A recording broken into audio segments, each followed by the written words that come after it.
پیغام رمضان۔ السلام علیکم ورحمۃ اللہ وبرکاتہ۔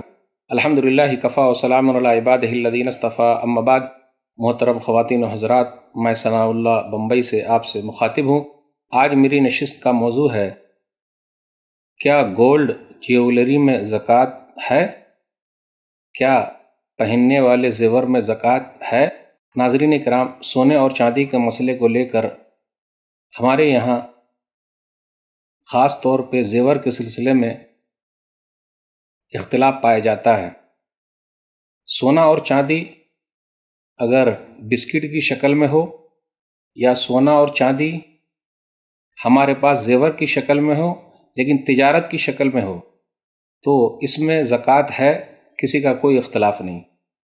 لیکن اگر سونا اور چاندی زیور کی شکل میں ہو، پہننے کے لیے ہمارے پاس موجود ہے لیکن ساتھ ساتھ اس نیت سے بھی ہے کہ وقت آنے پر ہم اس کو بیچیں گے، تو اس سلسلے میں مسئلہ ہے۔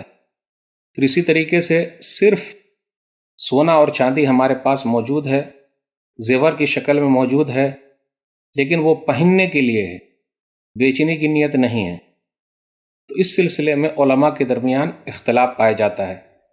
آئیے دونوں کی دلیلیں ہم سنتے ہیں، پھر آخر میں ہم اپنے مسئلے تک پہنچیں گے۔ کچھ لوگوں کا کہنا یہ ہے کہ پہننے والے زیور پر، جیولری پر زکوٰۃ نہیں ہے۔ روایت بیان کرتے ہیں، لیس فی الحلی زکوٰۃ یا لا زکوٰۃ فی الحلی، دارقطنی کی روایت ہے 205۔ اسی طریقے سے یہ روایت سنن ترمذی کے اندر بھی ہے۔ عمرو بن شعیب عن ابیہ عن جدہ سے روایت ہے، انہ رأى فی الحلی زکوٰۃ، کہ نبی صلی اللہ علیہ وسلم نے فرمایا کہ زیور کے اندر زکوٰۃ ہے۔ سنن ترمذی کتاب الزکاۃ حدیث نمبر 636۔ لیکن یہ حدیث جو ہے صحیح نہیں ہے۔ امام ترمذی رحمہ اللہ نے کہا، وفی اسناد ھذا الحدیث مقال، اس حدیث کی سند صحیح نہیں ہے۔ ارواء الغلیل کے اندر امام البانی رحمہ اللہ نے ذکر کیا، جابر رضی اللہ تعالیٰ عنہ سے روایت ہے، لیس فی الحلی زکوٰۃ، حدیث نمبر 817۔ وہ کہتے ہیں طبرانی نے روایت کیا ہے لیکن یہ باطل ہے۔ صحیح بات یہ ہے کہ یہ موقوف روایت ہے، یعنی نبی صلی اللہ علیہ وسلم سے ثابت نہیں ہے بلکہ موقوف ہے، جابر رضی اللہ تعالیٰ عنہ سے روایت ہے۔ اسی طریقے سے جن لوگوں کا کہنا یہ ہے کہ زکوٰۃ نہیں ہے، ان کی تو یہ حدیث ہو گئی۔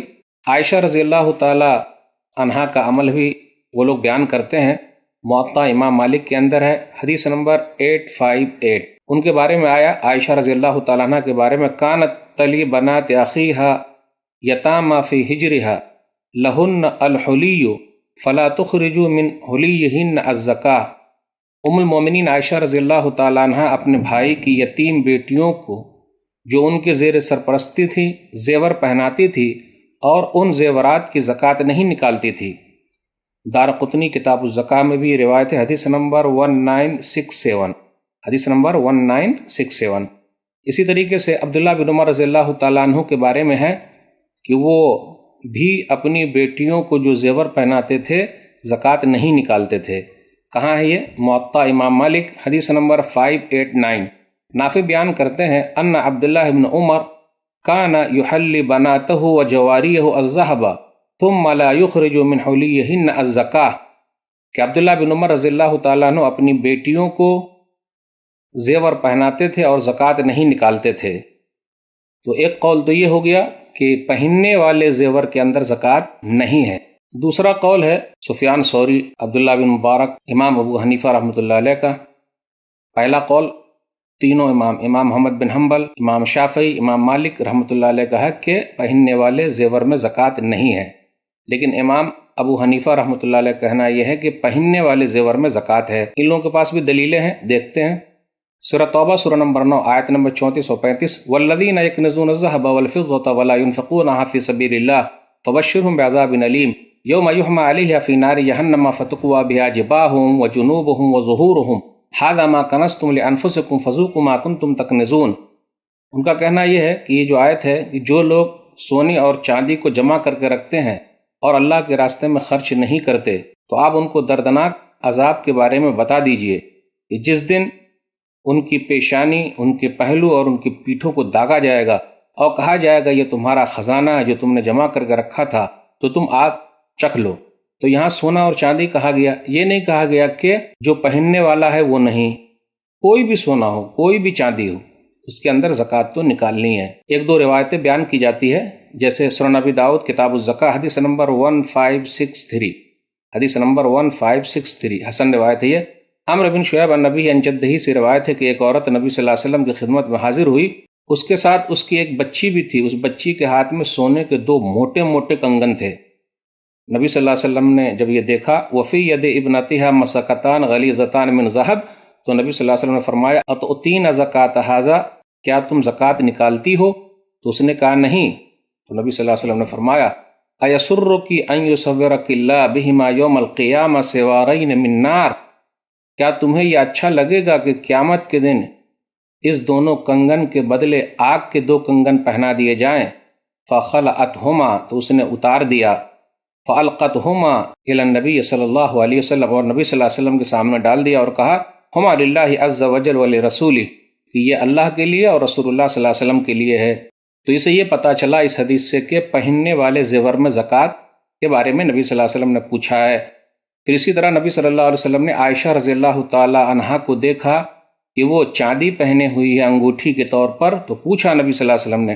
سنن ابی داؤد کتاب الزکاۃ حدیث نمبر 1565 صحیح روایت ہے۔ وہ کہتی ہیں عائشہ رضی اللہ تعالیٰ عنہ کہ نبی صلی اللہ علیہ وسلم میرے پاس آئے، فرآ فی یدی فتخات من ورق، میرے ہاتھ میں سونے کی کچھ انگوٹھیاں دیکھی تو کہا ما ھذا یا عائشہ، عائشہ یہ کیا ہے؟ تو عائشہ رضی اللہ تعالیٰ عنہ نے کہا صنعتہن اتزین لک یا رسول اللہ، میں نے آپ ہی کے لیے بناؤ سنگار کے لیے میں نے یہ لے لیا ہے۔ تو نبی صلی اللہ علیہ وسلم فرمایا اتؤدین زکاتہن، کیا تم نے اس کی زکوٰۃ ادا کی؟ اس سے یہ پتہ چلا بیوی جو زیور پہن رہی ہے، بیوی کو خود زکوٰۃ نکالنی ہے، شوہر زکوٰۃ نہیں نکالے گا۔ لیکن اگر شوہر زکوٰۃ نکال دے تو یہ احسان ہے اس کی طرف سے، کیونکہ سامان بیوی کا ہے، زیور بیوی کا ہے، بیوی حقدار ہے، وہ زکوٰۃ نکالے گی۔ عائشہ رضی اللہ تعالیٰ عنہ کہتی اللہ او ما شاء اللہ، نہیں، یا جو کچھ اللہ کو منظور ہے۔ اس کے بعد نبی صلی اللہ علیہ وسلم نے فرمایا هو حسبک من النار، یہ تمہیں جہنم میں لے جانے کے لیے کافی ہے۔ تو ناظرین اکرام، دونوں دلیلیں میں نے آپ کے سامنے رکھے، لیکن میرے حساب سے تو یہی ہے احتیاط کے طور پر کہ پہننے والے زیور پر بھی زکوٰۃ نکال دیں، دل کے اندر کسی طریقے کی کوئی خلیش نہیں رہے گی۔ یہ الگ بات ہے کہ جو لوگ کہتے ہیں کہ پہننے والے زیور میں زکوٰۃ نہیں ہے، عرب کے علماء بھی شامل ہیں، مفتیان کرام بھی شامل ہیں، ان کے علم کی عزت ہونی چاہیے، احترام ہونا چاہیے، لیکن اور بھی جو دلیلیں ہیں اس کو بھی دیکھنی چاہیے۔ دل سے خلیش ختم ہو جائے تو نکال دینے ہی میں میرے حساب سے بہتر ہے، اور میرے نزدیک امام ابو حنیفہ رحمۃ اللہ علیہ کا قول راجح نظر آتا ہے، ہوتے ہوئے مصطفیٰ کی گفتار، ہوتے ہوئے مصطفیٰ کی گفتار، مت دیکھ کسی کا قول و کردار۔ اللہ سے دعا ہے کہ اللہ تعالی ہم لوگوں کو علماء کے احترام کے ساتھ ساتھ کتاب و سنت پر چلنے کی توفیق دے، آمین۔ والسلام علیکم ورحمۃ اللہ وبرکاتہ۔